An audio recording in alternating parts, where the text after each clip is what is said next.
filled with excitement, fun, and is beyond limits. But the question is, are you ready to jump? If it is a yes, then you have jumped into the world of ultimate entertainment. Welcome to YOLO 247, a place of fun, indulgence, and endless surprises. नमस्कार, आपके साथ मैं हूं सुजाता कुकरेती। आप देख रहे हैं महाभारत, और महाभारत में आज बात 300 सीट किसकी जीत।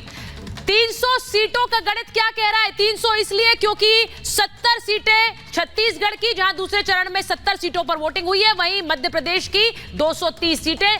इन 300 सीटों का गणित क्या कह रहा है? क्या एमपी में बीजेपी का कमल खिलेगा या कांग्रेस के कमलनाथ आएंगे? छत्तीसगढ़ का गढ़ बचा पाएगी कांग्रेस या बीजेपी उसमें सेंध लगा चुकी है? आज इस पर बात होगी। इसी के साथ साथ मध्य प्रदेश में शिवराज वर्सेस सिंधिया है क्या? जी हां, सही सुना है आपने। सिंधिया चुनाव नहीं लड़ रहे हैं, लेकिन फिर भी उनका नाम शिवराज की चुनौती के रूप में क्यों आ रहा है? आज उस पर भी बात होगी।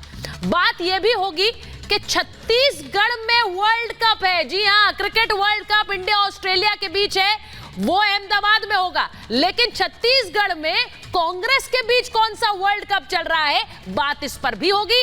और साथ ही यह भी कि मध्य प्रदेश चुनाव पर पाकिस्तान की नजर है क्या? क्योंकि बयान तो ऐसा ही आया बीजेपी की तरफ से और उस पर पलटवार भी हो गया कांग्रेस की तरफ से। पाकिस्तान का मुद्दा क्यों गूंजा? बात इस पर भी होगी। लेकिन सबसे पहले चुनाव में बात करते हैं शिवराज वर्सेस सिंधिया की। ये क्यों हम कह रहे हैं, ये आपको सबसे पहले बताना चाहती हूं। शिवराज सिंह चौहान मध्य प्रदेश के मुख्यमंत्री हैं, और आपको यह भी बताएं कि मध्य प्रदेश में सीएम पद पर सस्पेंस है अभी, क्योंकि नाम शिवराज का बीजेपी ने घोषित नहीं किया है। शिवराज सिंह का नाम घोषित नहीं है, बीजेपी ने उनका नाम आगे नहीं किया है। लेकिन शिवराज सिंह अपनी सभाओं में दावा कर रहे हैं। क्या दावा कर रहे हैं? वो कह रहे हैं कि मर भी गया तो वापस आऊंगा। यानी वो अपनी सभाओं में बता रहे हैं कि वो वापस आ रहे हैं। लेकिन ज्योतिरादित्य सिंधिया ना चुनाव लड़ रहे हैं, ना ही वो इस रेस में थे, लेकिन फिर भी सिंधिया का नाम बार बार उछाला जा रहा है। बार बार कहा जा रहा है कि क्या ज्योतिरादित्य सिंधिया मध्य प्रदेश में मुख्यमंत्री बन सकते हैं अगर बीजेपी सत्ता में आती है? यह सवाल आज उनसे फिर पूछा गया। सबसे पहले सुनिए क्या कह रहे हैं ज्योतिरादित्य सिंधिया। मैंने पहले से कहा है, मैं सीएम के रेस में नहीं हूँ, ना मैं कभी था ना आज हूँ। आप लोगों ने बार बार मुझे पूछा है, 2013 में भी, 18 में भी, और आज भी पूछ रहे हैं। तीनों बार मैंने कहा है कि मैं सीएम के रेस में नहीं हूँ। ये रेस कुर्सी का नहीं है, ये रेस विकास का है, ये रेस प्रगति का है, और ये रेस जनता का विश्वास सुनिश्चित रखने का है। कुर्सी का रेस कांग्रेस की है। ज्योतिरादित्य सिंधिया इतने बड़े किरदार इस चुनाव में क्यों है? उसकी वजह यह तस्वीर है। राहुल और प्रियंका के साथ चुनाव प्रचार करते नजर आए थे 2018 के चुनाव से पहले। अगली तस्वीर चलाइए, इसमें बहुत खुश नजर आ रहे हैं। कमलनाथ के साथ देख लीजिए, जो करीबी रिश्ता था वो इस तरह का था। इसीलिए इस चुनाव में बात हो रही है, क्योंकि जब वो पाला बदल कर बीजेपी में आए तो उन्होंने सरकार ही बदल दी, और इस बार बीजेपी की सरकार आने की बात हो रही है। नरेंद्र मोदी के साथ ये उनके पूरे परिवार की तस्वीर है। वहां राहुल गांधी के साथ थे, सरकार बनी थी। अब मोदी के साथ है, शिवराज के साथ है। क्या यहां पर सरकार बनने वाली है?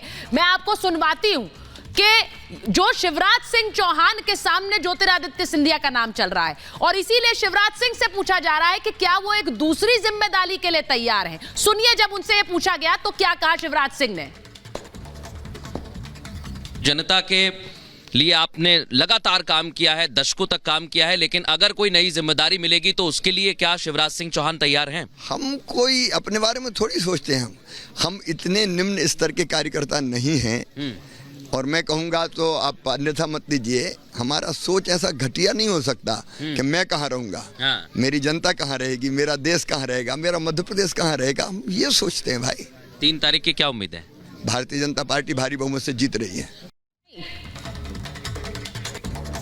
तो आपको बताती हूं कि शिवराज सिंह चौहान का क्या होगा, ये क्यों बोला जा रहा है। शिवराज सिंह चौहान से ये सवाल मृदुल ने, हमारे सहयोगी ने, क्यों पूछा कि किसी बड़ी जिम्मेदारी के लिए वो तैयार है, क्योंकि बीजेपी जीती तो क्या फिर से सीएम बनेंगे, इसे लेकर एक सस्पेंस है। क्या केंद्र की राजनीति में कदम रखेंगे शिवराज सिंह चौहान? क्या संगठन में अब उन्हें एक बड़ी जिम्मेदारी मिलेगी? बीजेपी चुनाव जीतती भी है तो भी क्या बीजेपी के राष्ट्रीय अध्यक्ष बनाए जाएंगे? ये सवाल हम नहीं कर रहे हैं, ये इसलिए पूछ रहे हैं क्योंकि केंद्रीय मंत्री नरेंद्र सिंह तोमर ने यह बयान दिया। उन्होंने कहा था कि शिवराज पार्टी अध्यक्ष बने तो बड़ा अच्छा होगा, और इसीलिए कयास लगाए जा रहे हैं कि क्या वो केंद्र की राजनीति में आएंगे। भला इससे बड़ी उपलब्धि क्या हो सकती है? नरेंद्र सिंह तोमर ने कहा कि अगर उन्हें पार्टी का राष्ट्रीय अध्यक्ष बना दिया जाए, इसीलिए कयास लगाए जा रहे हैं कि अगर बीजेपी चुनाव जीतती है तब भी वो सेंटर में आ सकते हैं, उनकी जिम्मेदारी बदल सकती है। बहरहाल इस चुनाव में एक और गूंज जो हुई, वो गूंज थी इस बात की कि पाकिस्तान का मुद्दा कैसे आया इस चुनाव में। पाकिस्तान का मुद्दा इसलिए आया क्योंकि वहां पर एक बयान दे दिया गया और उस बयान में सीधे कह दिया गया कि अगर बीजेपी नहीं जीती तो पाकिस्तान में खुशियां मनाई जाएंगी। उस पर पलटवार भी आ गया। ये सुनिए कि क्या कुछ कहा गया और उस पर पलटवार कांग्रेस का कैसे आया। कमल का बटन दबाइए, पीछे हिंदुस्तान में बनती है। दूसरा कोई दल जीतेगा तो खुशियां पाकिस्तान में मनेंगी।